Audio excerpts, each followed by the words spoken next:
kirim proposal segitu juga ya, gue kirim sama aja, berarti gak usah gue kirim. Aku belajar berdoa saja. Kita bekerja dengan rajin. Kalau saat ini di tempatnya kita, oh iya bagi cuci piring, udah cuci aja piringnya, relakan aja hatimu. Jangan biarkan hatimu, kesombongan itu mengganggu hatimu. Belajar untuk merelakan hati. Semalam aku bilang, kenapa akhirnya masuk berkat itu? Udah, gak tahu kan, hujan-hujan. Dia diperintahkannya ke sana, diperintahkannya ke sana, gak apa-apa pikir. Hujan-hujan kutempuh. Rugi dong aku. Secara materi, udah basah, gak ada dapat apa-apa. Karena berkat itu bukan dari manusia. Belajar taat aja. Simpel, belajar taat aja. Tapi diajarin gak ada, dibilang belajar pandai khotbah, gak ada. Belajar taat. Itu aja dibilang. Dan itu yang kulakukan. Belajar taat aja. Masalah berkat itu urusan Tuhan. Kalau memang harus berada kita di titik nol, enggak apa-apa, nikmati aja. Kalau memang kita harus berada di titik paling dasar, udah nikmati aja, nggak mati kok Bapak Ibu. Nyuci piring mati nggak? Enggak. Yang mati tahu apa? Egonya yang mati, sombongnya yang mati. Itu yang mati. Makanya saya tidak mau kasih cuci WC ngepel, nggak mau saya kasih sama orang. Biar aja tuh cuci ngepel. Kenapa? Aku mau matikan egoku. Jangan sombong kali kita, Tuhan tolong. Buat anak-anak muda, apalagi anak-anak yang perempuan nggak bisa cuci piring, aduh mati kita. Tuhan tolong itu. Jangan sampai nggak tahu cara megang sapu. Waduh. Tuhan tolong kita. Tuhan tolong. Yang bekerja mau di bagian apapun dia bekerja, belajarlah ikuti. Nikmati aja setiap prosesnya. Nikmati aja. Nikmati aja. Tadi itu si Deborah kerja memang di sebuah coffee shop. Tapi kadang-kadang dia cuci piring. Dia nggak cocok bagian itu. Waktu itu akhirnya si Maria menunjukkan diri, bisa aja yang diminta untuk pindahkan si Deborah ke belakang untuk bagian akuntansi. Tapi nggak mau. Biarkan aja dia di situ. Apa yang cuci piring? Nggak, biarkan aja dia di situ dulu. Supaya apa? Supaya belajar. Mati proses demi proses. Nanti ada waktunya itu Tuhan angkat dia. Kita nggak mau, aduh Tuhan tolong. Tuhan tolong kita. Bagaimana mau diberkati Tuhan? Gak ada jalannya. Kadang-kadang dia bilang, waduh, kita ini cuma hamba, tahu hamba. Di bawahnya keset kaki, udah keset kaki, di bawah keset kaki lagi kita. Itulah hamba yang download. Di dalam rumah tangga paling rendah itu pembantu, di bawahnya pembantu lagi kita. Milikilah karakter hamba kalau kau mau jadi berkat, kalau kau mau diberkati. Miliki karakter hamba. Jangan karakter raja, nanti itu mulai diberkati baru. Tapi kalaupun diberkati, saranku tetaplah jadi hamba. Karena kita berkata, siapa yang merendahkan dirinya, Tuhan yang tinggikan. Bukan manusia yang angkat kita.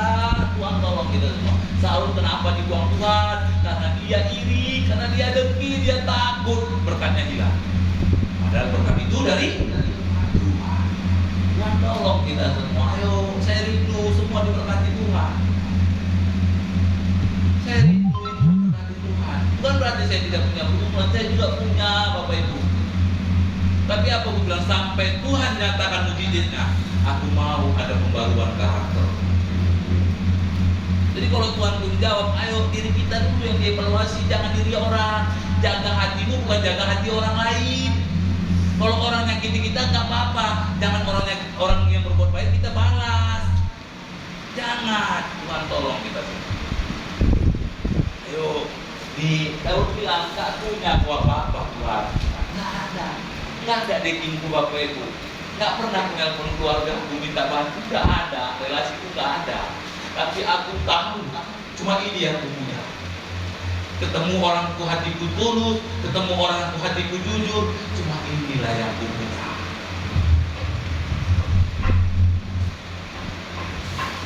Cuma ini yang aku punya. Makanya di bilang, Pak kenapa nggak kita kirim proposalnya? Oh nggak mau, nanti dikirim cuma 10 juta. Ini mau diletak uang 2 miliar, mana mau? Aku 10 juta dibanding 2 miliar. Tapi dapat itu semua harus punya yang tulus dan jujur. Karakter kita dulu, nggak usah pikirin berkatnya. Berkatnya jangan nyusul. Kalau karakter kita bagus, karakter kita berkenan di hadapan Tuhan, Bapak Ibu nggak usah pikirkan berkat. Berkat itulah yang mengikuti Bapak. Yang penting nikmati aja semua prosesnya, jangan gengsi. Orang-orang Batak bilang apa namanya? Jangan gengsi tuh. Jangan gengsi pokoknya itulah. Saya lupa itu istilahnya itu. Jangan gengsi. Apapun kerjai. Apapun kerjai. Belajarlah untuk merendahkan hati. Saya nggak percaya. Bapak Ibu nanti kalau nggak percaya akan bilang apa? Mungkin Pak Pendeta itu setiap minggu cuci WC. Datang nanti setiap minggu jam 8. Bapak Ibu lihat saya cuci WC. Itulah yang saya lakukan, menjaga apa? Menjaga hati itu tetap. Karena berkat yang Tuhan kasih ini hanya titipan Tuhan. Ada orang lupa ketika dia berkati, keluar dia karakternya, dadanya disungkat. Tahu kau ini siapa? Kadang-kadang lupa, susah. Tuhan tolong kita semua. Tuhan tolong kita semua. Itu. Jangan seperti Saul ya. Jangan seperti Saul. Tuhan tolong kita semua. Jadi seperti apa yang benar Pak Pendeta? Nah, jadilah seperti Daud. Kita buka dari 1 Samuel 18. 1 Samuel pasal 18 ayat yang ke 18 ayat yang ke ayat yang ke 12. Saul menjadi takut karena Daud, karena Tuhan menyertai Daud, sedang daripada Saul dia telah mundur. Ayat 13. Sebab itu Saul menjauhkan Daud dari dekatnya dan mengangkat dia menjadi kepala pasukan 1000, sehingga ia berada di depan dalam segala gerakan tentara. Daud berhasil di segala perjalanannya sebab Tuhan menyertai dia. Yang pertama karakter yang kita miliki oleh Daud itu, kalau ada orang iri sama kita, dia iri sama kita, terus ada orang yang suka-suka dengan kita, kirim-kirim santet. Jadi bagaimana sikap kita? Kita balas dengan santet. Kalau ada yang pukul, kita balas dengan pukulan. Hah? Apa yang membuat Daud akhirnya berkenan di hadapan Tuhan? Segala pembalasan itu punya Tuhan. Dalam kitab 1 Korintus berkata, pembalasan itu adalah haknya Tuhan. Apa yang membuat akhirnya Daud berkenan di hadapan Tuhan? Daud tidak membalas. Orang iri nggak perlu dibalas. Orang iri nggak perlu dibalas, Bapak Ibu. Orang iri nggak perlu dibalas. Yang terpenting dalam hidup ini, adakah roh Tuhan di dalam? Itu yang terpenting. Bukan duit yang banyak. Mohon maaf, Bapak Ibu, mohon maaf. Lu punya duit banyak, kalau hidup lu nggak benar, habis nggak? Habis. Lu punya harta sedikit, tapi kalau hidup lu benar, disertai oleh Tuhan, Tuhan buat engkau jadi kepala, tidak jadi. Yang terpenting itu, ada nggak Tuhan menyertai kita? Itu yang terpenting. Ada nggak roh Tuhan menyertai kita? Apa roh Tuhan itu? Galatia 5 ayat 21. Ada nggak roh ini yang kita punya? Galatia 5 ayat 21. 22 ayat 22. Ini yang harus kita miliki. Tetapi buah roh ialah, adakah kita memiliki kasih? Adakah kita memiliki sukacita? Jangan merengut-merengut aja. Berkat jauh pagi-pagi dan remeh. Berkat jauh. Jangan kan berkat setan lebih gurih dari aku katanya. Itu. Jangan remeh aja. Berkat jauh. Miliki kasih, miliki sukacita, miliki damai sejahtera, miliki kesabaran, sabar, walaupun kadang-kadang susah Pak Pendeta. Sama, saya juga belajar. Nah, baru apa lagi? Miliki kemurahan, belajar murah hati, bukan soal besar kecilnya, tapi Tuhan lihat ketulusan hatimu. Berapa lagi? Milikilah nilai kebaikan. Baik sama manusia, jangan jahat, jangan dendam, jangan iri. Baru setia. Ini yang Tuhan mau. Miliki roh kesetiaan. Jangan sikit-sikit gampang kali. Nggak ada punya dua Tuhan. Milikilah satu Tuhan. Kalau engkau punya dua Tuhan selesai, engkau akan mengabdi kepada satu Tuhanmu yang lain. Satu hina. Makanya Tuhan cari orang yang setia, setia sama Tuhan, setia doa pagi, jangan setia buka handphone. TikTok handphone. Yang TikTok buat 24 jam bisa tahan kita lihat TikTok. Main sosial media, main game, bisa tahan 24 jam. Coba berdoa 10 menit, nyanyi 2 lagu aja. Bapa, Engkau baik, sampai rek habis cuma 5 menit. Nyanyi satu lagi. Tuhan, ku cinta Kau selamanya. 2 lagu aja habis 10 menit, nggak bisa kita. Lalu berkata, Tuhan berkati aku. Berkat yang mana yang mendatang ini? Coba kita buka megang handphone, 24 jam kita tahan. Tapi bisa nggak kita? Kembali. Bisa nggak kita setia? Mau enak atau tidak enak hidup kita, tetap menyembah Tuhan. Karena itu Tuhan mau lihat kesetiaan. Jangan lihat orang manusia. Oh, keluarga aku nggak mau Pak Pendeta berdoa, jadi aku nggak usah berdoa, nggak usah. Justru karena itu kau dipanggil supaya kau jadi terang. Kita yang bawa terangnya, nggak usah lihat manusia yang lain. Mohon maaf, mau orang tua kita sekalipun jangan lihat. Tapi kita berdoa, memuji Tuhan, menyembah Tuhan, renungkan firman Tuhan. Amin. Itu. Baru apa dikatakan lagi? Ayat 3. Ayat 3. Lemah lembut. Nah, jangan suka marah-marah. Nah, baru yang terakhir ini yang susah. Ini 9 buah roh. Penguasaan. Orang diberkati, kita bisa nggak iri? Itu penguasaan diri. Kalau bisa kita lulus, Tuhan lihat. Oh iya, bisa nanti. Nggak ada alasan Tuhan tidak memberkati kita. Daud punya penguasaan diri. Sekalipun dia bisa membalas jahat, tapi dia tidak mau membalas. Itu, jadi punya roh Tuhan. Ini yang Tuhan mau, punya ke-9 karunia roh. Kalau ke-9 ini sudah kita miliki, Bapak Ibu mau pusing hidupnya. Ini kalau pagi-pagi udah mulai setan ngeri dadaku, kata setan. Kita mau diberkati. Tuhan tolong kita. Ini yang kita kejar. Karakter Daud berkenan di hadapan Tuhan.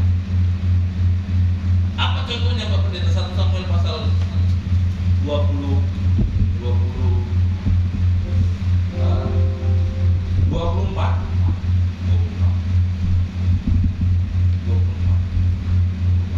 Ayat ke mulai ayat yang ke 4, ayat 4. 1 Samuel 24 ayat 4. Demikian firman Tuhan. Berarti ayat 3 di situ. Ayat 3. Firman baru ya. Ia sampai ke kandang domba, di tepi jalan di sana ada gua dan Saul masuk ke dalamnya untuk membuang hajat. Tetapi Daud dan orang-orangnya di bagian belakang. Bayangkan Bapak Ibu, Daud punya kesempatan untuk membalas. Ayat 25. Lalu berkatalah orang-orangnya kepada Daud, telah tiba hari yang dikatakan Tuhan kepadamu. Sesungguhnya aku menyerahkan musuhmu ke dalam tanganmu, maka perbuatlah kepadanya apa yang kau pandang baik. Jelas, Tuhan beritahu, Tuhan ada bilang sama Daud, Daud, nanti musuhmu ini suatu saat pasti akan datang sama. Jadi kalau mau kau balas lagi. Tapi apa yang dilakukan Daud? Maka Daud bangun lalu memotong punca jiwa Saul dengan diam-diam. Ayat 6. Ayat 5. Kemudian berdebar-debarlah hati Daud karena ia telah memotong punca Saul. Ayat 6. Lalu berkatalah ia kepada orang-orang, dijauhkan Tuhanlah kiranya daripadaku untuk melakukan hal-hal yang demikian kepada Tuhanku, kepada orang yang diurapinya, yang diurapi Tuhan, yakni menjamah dia, sebab dialah orang yang diurapi Tuhan. Hati-hati. Ini yang saya katakan Bapak Ibu, hati-hati, jangan pernah sakiti orang yang diurapi. Bukan hanya pendeta, tidak. Setiap orang yang kita sakiti, dia diam, lalu dia berdoa, Lebih baik hati-hati. Kalau misalnya dia sakiti kita, terus kita maki dia, babi gua nggak tahu maafnya. Lalu dia bilang, memang gua babi juga. Selesai sampai situ, nggak ada kemungkinan umat. Tapi kalau ketika sakiti hatinya, terus dia diam, dia pulang ke rumahnya, dia berdoa, itu hati-hati. Itu hati-hati. Tuhan tolong kita tuh. Daud aja nggak berani. Padahal Tuhan ada janjinya. Nanti kau hantam Saul. Akan kuat. Ada waktunya Tuhan akan kasih kau hantam Saul. Tapi apa bilang Daud? Enggak. Daud tidak mau. Ayat ke-7. Dan Daud mencegah orang-orangnya dengan perkataan, ia tidak mengizinkan mereka bangkit menyerang Saul. Sementara itu Saul telah bangun meninggalkan gua itu, hendak melanjutkan perjalanan. Tidak diizinkan. Bapak Ibu, jangan pernah biarkan. Mungkin tidak berkata kita bisa balas dia dengan kesombongan. Kita bangga, tapi Tuhan tidak bangga. Kita butuh perkenanan Tuhan, bukan perkenanan. Tuhan berkenan. Apa yang menjadi bagiannya Tuhan, biarkan Tuhan lakukan. Bagian kita lakukan bagian kita. Penghukuman dialah bagian. Jangan pernah ambil apa yang menjadi bagian itu. Lanjut ayat 8. Kemudian bangunlah Daud, dia keluar dari dalam gua itu dan berseru kepada Saul dari belakang, katanya, Tuanku Raja. Saul menoleh ke belakang, lalu Daud berlutut dengan mukanya ke tanah dan sujud menyembah. Satu karakter yang Tuhan suka, kenapa? Dia rendah, tidak mau membalas kejahatan dengan kejahatan. Ayat 9. Lalu berkatalah Daud kepada Saul, mengapa kau mendengarkan perkataan orang-orang yang mengatakan sesungguhnya Daud ingin membiarkan celaka? Hati-hati dengan orang sekitar kita, Bapak Ibu. Kadang-kadang orang sekitar kita yang mengumpul gitu. Iya kan, itu kan begini kan. Iya kan, kita balas aja. Kadang-kadang orang terdekat kita yang membawa kita jatuh. Makanya dikatakan bergaulah dengan orang bijak maka engkau akan bijak. Bergaulah dengan orang yang kata-kata Tuhan maka engkau akan masuk. Jangan bergaul dengan orang Tuhan, maka hidupmu akan.